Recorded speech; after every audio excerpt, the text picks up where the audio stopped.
Voilà la dernière sélection de la saison. Alors on commence avec une série autofiction. Oui, c'est ça. Alors moi, j'aime pas tellement l'autofiction, mais parfois il y a des bonnes surprises et piocher le meilleur. Voilà, on va dire ça. Et Caroline Lunoir en est une de bonnes surprises. Avec un très court roman paru chez Actes Sud qui rappelle un peu les nouvelles de Maupassant. C'est une jeune femme qui vient passer quelques jours de vacances dans la maison familiale, dans le sud-ouest, comme tous les ans. Sauf que cette année, il y a une piscine qui a été creusée. Donc, est-ce que c'est ça la faute de goût, ou est-ce que c'est le fait qu'on ait permis... Est-ce que c'est le titre du livre, voilà, le titre du livre. Ou est-ce que c'est le fait qu'on ait permis à la gouvernante qui s'occupe de ce domaine de se baigner dans la piscine? On va l'apprendre au fil du roman. Voilà. Hélène Lunoir nous traite tout en subtilité la lutte des classes. Tout est entre les lignes, c'est très fin, c'est très subtil, elle juge jamais ses personnages. Un vrai plaisir de lecture. Voilà, donc petit roman de Caroline Lunoir. Alors, avec le livre d'Héloïse Lièvre, La biche ne se montre pas aux chasseurs, un titre un peu énigmatique. Oui, très bien ce titre. Ouais, on est dans le pendant féminin de, je ne sais pas si vous vous rappelez, on avait parlé d'Harold Cobert, Dieu surfe au Pays Basque. On est dans le pendant féminin bon titre aussi. Oui, puisque la narratrice veut un enfant, elle n'y parvient pas. Et peu à peu, cette volonté avortée va prendre toute la place dans sa vie, toute la place dans son cerveau, va lui faire se poser des questions sur son passé, sur son qui est-elle, quel est son rapport à ce désir, à l'enfant. Alors pour nous, les hommes, c'est un livre très instructif, avec de très belles pages sur justement ce rapport de la femme à ce désir d'enfant. Des pages des fois très dures, mais voilà, un livre que je vous conseille également, La biche ne se montre pas aux chasseurs. Voilà, donc Héloïse Lièvre. Héloïse Lièvre. Alors, avec le livre de Sigolène Vincent, J'ai déserté le pays de l'enfance, on est encore dans l'autofiction. Là, on est dans le burn-out. Oui, c'est une jeune avocate qui s'apprête à plaider pour une cause qu'elle estime injuste, et elle fait un malaise juste avant de plaider.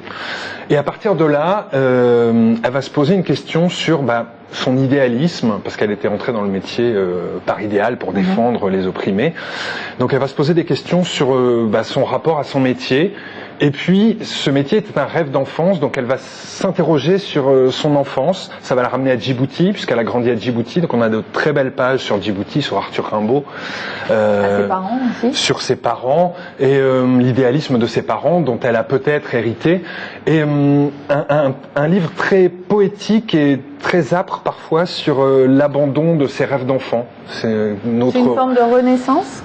Il faut le lire pour le savoir, mais en tout cas une quête, un retour en arrière pour peut-être mieux repartir de l'avant. Donc un autre très joli livre à glisser dans votre sac de plage. Voilà, même si je n'aime pas la plage et je n'aime pas le soleil. Bon, on peut le lire dans le jardin. Lire dans le jardin avec un cocktail à portée de main. Voilà, ça peut être une bonne suggestion. Ça marche aussi pour Hélène Guestern. On est un peu moins dans l'autofiction, même si elle a avoué elle avoue qu'elle s'est inspirée de questionnements qu'elle se pose sur sa famille.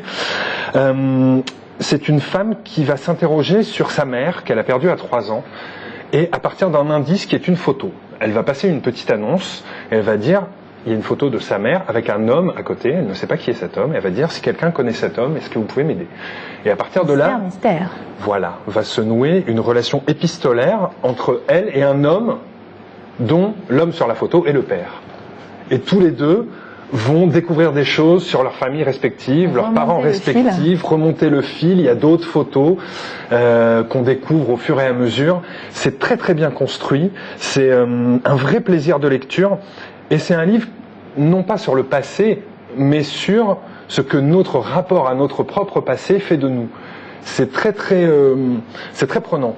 Ça rejoint un petit peu la thématique justement du livre précédent. Sur l'idée justement de se repencher sur son passé pour pouvoir avancer. À chaque fois, il y a un peu, même dans le livre de Caroline Lunoir, ce sont des jeunes femmes qui se posent des questions sur ce que le passé a fait d'elles, donc plus ou moins intensément. Là, c'est vraiment le cœur, puisqu'il y a une intrigue. Qui était sa mère, qui était ce mystérieux homme sur la photo. Mais oui, un rapport au passé. Ce sont des mécanismes qu'on retrouve souvent dans l'autofiction ? À partir du moment où l'autofiction est un questionnement sur soi, oui, il y a souvent le rapport au passé, forcément. Voilà, donc dans 3 genres différents, 3 autofictions. Je voulais dire un petit mot de Bertrand Guillot, qui a écrit un recueil de nouvelles qui Vous s'appelle... aviez 2 petits bonus, effectivement. Voilà, qui s'appelle... Je vous coupe vos lancements peut-être, Émilie. Ah non, pas du tout, D'accord. allez-y. Donc un petit Je bonus. vous laisse le titre. Le métro est un sport collectif. Donc un titre qui peut entrer aussi dans notre top de la saison. Des petits instantanés sur la vie souterraine parisienne, des petites histoires, des petites scénettes avec les femmes qu'on aimerait aborder et qu'on n'ose pas. Ah, il doit y avoir pas mal de choses à raconter. Ça, ceux dans qui le métro, nous on abordent, cogite. les musiciens, le rapport à l'heure de pointe, les rustres, c'est très très fin, c'est très subtil, c'est très bien vu, on sourit beaucoup, on rit parfois. Donc voilà, je vous conseille comme lecture de plage avec les maillots de bain dont nous allons parler bientôt. Là pour le coup c'est parfait puisqu'on lit, Parce que on ça va marche se pour le métro, mais ça peut marcher pour la plage aussi. Hein. On a des gens autour, on regarde, on observe, peut-être y penser, on a des idées qui viennent, Mais effectivement. c'est très pratique pour la lecture d'avoir des nouvelles puisque on lit, on repose le livre, on va se baigner, on se met un peu de crème, on reprend la lecture, on n'est pas Parfait. perdu. C'est magnifique. Un bon livre de vacances. Et on termine tout bonnement avec un chef-d'œuvre, vous l'avez annoncé. Avec un chef-d'œuvre, absolument. Ça arrive de temps en temps dans l'année, des lectures qui nous laissent pantois, qui nous laissent admiratifs, qui nous laissent sans voix. Donc je vais essayer de retrouver la mienne pour vous parler de HHHH, le livre de Laurent Binet. 4H. 4H. C'est Himmler, Heinz, Heydrich en allemand. C'était comme ça qu'on appelait Heydrich. Le cerveau d'Himmler s'appelle Heydrich.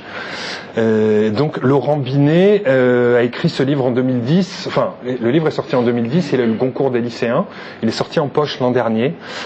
Et c'est un livre à la fois d'aventure, puisqu'on parle du complot qui a eu lieu à Prague en 1942 contre Heydrich. C'est un livre qui interroge sur la fiction romanesque, puisque l'auteur s'interroge sur sa légitimité à raconter cette histoire en tant que romancier. C'est un livre complet, un livre total, un livre drôle, un livre bouleversant, c'est un chef-d'œuvre.